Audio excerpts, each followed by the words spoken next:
Bana, mambo vipi? Kwa jina naitwa Mr. RJ. Siku ya leo tena nipo na kuja na video nyingine ambayo inahusiana na quadcopter au drone au kwa Kiswahili wanaita ndege nyuki. Katika mada ya leo naenda kuzungumzia mambo 10 ambayo kama beginner drone pilot utakiwi kuyafanya ili usije ukacrash drone yako. Drone inauzwa very expensive. Lakini kucrash kwa drone ni jambo ambalo ni rahisi sana kama hutozingatia baadhi ya mambo ambayo ni muhimu sana. Jambo la kwanza kabisa ambalo hupaswi kulifanya kama beginner drone pilot au hata pro drone pilot ni take off au kurusha drone kukiwa na GPS signal chache. Kwa maana ya kwamba GPS signal kuanzia 11 na kuendelea ndo zinakuwa zinafanya drone yako iwe stable.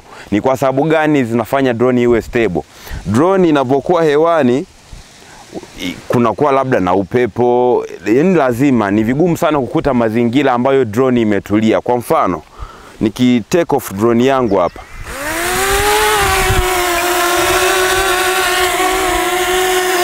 kama unavyoweza kuiona, ili iweze kuhava hapa nilipo sasa kuna upepo mkali. Ni kitu gani kinaifanya drone isisogezwe kwenda huku au huku? Ni GPS signal. Yaani zile GPS signal ndo kama akili ya drone kuifanya kwamba itambue nipo wapi, na kama hujaipa command ya kwenda labda left au right au forward au backward au upward au downward, kama hujaipa command yoyote, drone itaendelea kubaki hapo. Wakati kisukumwa na upepo, kama unavyoweza kuiona drone yangu hapa inasukumwa na upepo, lakini bado inajaribu kuretain ile position. Kwa sababu gani? Kwa sababu ya GPS. Sasa endapo hii hapa isingekuwa na GPS signal za kutosha, manake drone ingekuwa ina drift. Yaani upepo ungeweza kuisukuma kwa sababu yenyewe tu haiwezi kaelewa kwamba my origin position ni wapi au sehemu ambayo inapaswa kuwa ni wapi. Kwa zingatia sana. Ukifanya hilo kosa unaweza ukaja kujuta siku moja. Hizi GPS signal huwa zinafanya kazi kama ambavyo madishi ya TV yanafanya kazi. Kwa mpaka lazima drone iwepo nje. Kama hapa mimi drone signal zipo nyingi kwa sababu ni sehemu ambayo ni free. Kwa hiyo ni sehemu ambayo nipo free, kwa siwezi nikapata changamoto ya GPS. Lakini kama upo ndani, kwa mfano unachukua picha ukumbini, kwa hiyo unakuwa katika riski kubwa ya kukosa GPS signal na mwisho wa siku kucrash. Kwa hakikisha kama wewe ni beginner usirushe drone kwenye mazingira ambayo hayana GPS za kutosha. Utakuja kunishukuru siku moja. Kitu kingine cha pili cha muhimu ni kuhakikisha kwamba drone yako na remote vimechajiwa vyote. Endapo remote itazimika au drone itamaliza chaji, maana utakuwa katika risk ya kucrash, specifically kama wewe bado ni beginner. Hata kama pia ni pro, hichi ni kitu cha kuzingatia. Kwa sababu drone yako inaweza kama umepeleka drone kwenye maji, umeipeleka drone kwenye maji na ikiwa kwenye maji bado chaji ikakata au ikapungua. Sasa chaji ikikata, manake drone ita-initiate zile mechanism kama auto return home. Wakati narudi nyumbani, chaji ikisha sana, drone huwa inafanya forced landing ambayo drone yenyewe inajishusha chini. Kwa hiyo sasa unakuwa katika riski ya kuipoteza drone yako. Kwa kama wewe ni beginner, jitahidi sana kuhakikisha kwamba drone yako imechajiwa kabla ya kutake off.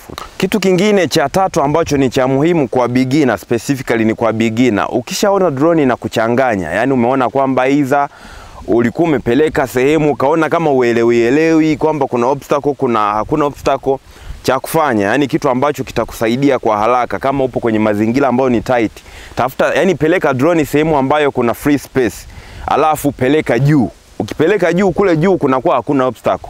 Kwa hiyo utapata muda wa kutuliza akili yako na kuweza kulendi drone yako ikiwa salama. Kitu kingine cha 4 ni kuhakikisha unaangalia drone yako muda wowote, hata kama unashuti. Mara nyingi makosa ambayo beginner wanafanya anavokuwa na operate drone mara za kwanza anakuwa anaangalia, yani kama anachukua video anakuwa ameangalia kwenye simu yake au kwenye ile smart controller, anaangalia ile video anayoirekodi. Hilo ni kosa kubwa sana, kwa sababu drone unaweza ukawa kama drone huiangalia unaweza kukuta imepalamia hata mti au obstacle yoyote na ukawa umeikosa drone yako. Kwa hakikisha unaangalia drone, lakini angalia video, lakini sana hakikisha kwanza unaangalia drone kama ipo kwenye usalama. Sehemu ambayo inachukua video kama ni salama ndio utaendelea. Ukishazoea inakuwa afadhali, kwa sababu mwanzoni controls inakuwa ni changamoto. Unaweza ukawa ile control tu ya joystick bado haijawa smooth. Kwa hiyo unakuwa ukipush joystick kwa nguvu. Kwa hiyo hicho kitu ni cha hatari sana. Kwa hiyo sasa unatakiwa keep your eyes on the drone. Kwa hakikisha unaiangalia drone muda wote na punguza sana kuangalia kwenye screen. Ukiangalia sana kwenye screen unaweza kujikuta kwenye risk ya kucrash. Kitu cha 5 ambacho unatapaswa kukizingatia kwa beginner pilot, hakikisha huweki matumaini yako sana kwenye zile obstacle avoidance. Kwa sababu gani? Kwa sababu kuna muda ile obstacle avoidance inaweza ikaenda. Kwa mfano umepeleka drone kwa mbele, ukafika ukaingia kwenye mti, yani kwamba mti una matawi afu kaji ukaingia hivi.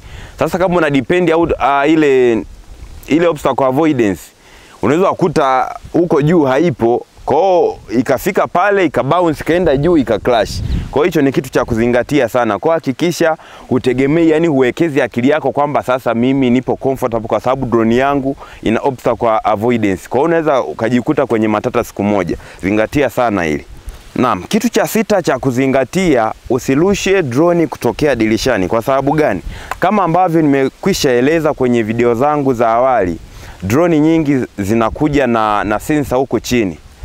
Huku hata kama haina obstacle sensor, kama hizi mini series zinakuaga hazina obstacle avoidance, lakini kwa huko chini zina sensor kwa ajili ya landing. Hii sensor inaweza ka access mazingira na kuangalia kama mazingira nafaa kwa ajili ya landing. Sasa in case ukitaka kurusha drone kwamba wewe upo ndani itokee dirishani, wakati inafika pale tu dirishani pale, ile sensor chini pale inaweza ika detect kwamba hapa inaenda kujigonga na kitu, ikaifanya drone ikapanda juu. Sasa kama ni dirishani, bila shaka umeelewa kipi kitatokea, manake itaenda kubounce kule juu. Kwa hiyo ni kosa watu wengi wao wanafanya na wasababishia matatizo. Kitu kingine cha 7 cha kuzingatia, unavokuwa unafanya zile drone rotation, yani drone inakuwa ina rotate hivi, zingatia sana, uangalie sana drone, yani hakikisha kwamba macho yako yapo kwenye drone. Hizi nimeona ni watu wengi sana wamecrash kwa sababu ya hizi aina ya shot, kwa sababu huwa ni tamu. Yani ukianza kuishoot unaanza kusikia raha, yani namna ambavyo inazunguka inachukua, lakini mara nyingi inakufanya wewe usiangalie. Kwa mfano drone inaweza ikawa ina rotate ikaanzia hapa mbele ikafika ikazunguka mpaka nyuma. Sasa kule nyuma wewe unakuwa umenogewa na shoti huku kuifanya shoti yako iwe cinematic, lakini unakuwa umerisk sana drone. Kwa hizi shoti ni za kuangalia sana. Naam, kitu cha 8 ambacho unapaswa kuzingatia kama beginner drone pilot, hakikisha unavo take off tu tafuta sehemu ambayo ni ya wazi. Usirushe drone au take off drone katika mazingira ambayo yamebanana sana. Itakuja kukusumbua sana, kwa sababu unajua unavokuwa beginner hujazoea orientation ya drone. Drone ikikaa hivi sawa, lakini ikikaa labda hivi, kwa unakuta ukipeleka left na kuja huku, kwa hiyo inaweza kukuchanganya sana. Kwa hiyo tafuta tu sehemu kama ni kwenye uwanja wa mpira, yani sehemu ambayo haina obstacle nyingi. Kwa hiyo itakusaidia wewe kuweza kuzijua kwanza zile basic control, forward, backward, leftward, rightward, upward, downward. Kwa hiyo itakusaidia sana kuweza kuzizoea. Lakini ukienda sehemu ambayo ipo tight sana, kuna obstacle, kuna miti, kuna viwaya, kwa hiyo inaweza ukajikuta upo kwenye maana mimi ishawahi kunitokea wakati nikiwa beginner. Nili take off kwenye sehemu ambayo imebanana sana, baadaye nikapanic. Kwa hiyo ilikuwa ni changamoto sana. Kwa hiyo zingatia sana, anza tu ku take off kwenye sehemu ambayo ni ya wazi. Kwa hiyo itakuja kusaidia hata wakati wa landing ukitaka kushusha drone yako, hata kama utakuwa umepanic unaweza kaishusha drone ikiwa salama. Kitu kingine ambacho sasa ni cha 9 cha kuzingatia, hakikisha unavorusha drone juu ya maji, hakikisha drone yako yani isivuke chini ya mita 2 kuja chini, yani kwenye maji. Siwi nimeeleweka? Yani hakikisha drone yako ipo more than 2 meters above the water. Kwa sababu gani? Hizi drone kama ambavyo nimesema zina sensa kwa chini. Sasa ile sensa mara nyingi huwa inaasiliwa sana na maji, kwa sababu maji kwanza yanakuwa ni kama transparent, lakini pia yanakuwa kama ana reflect.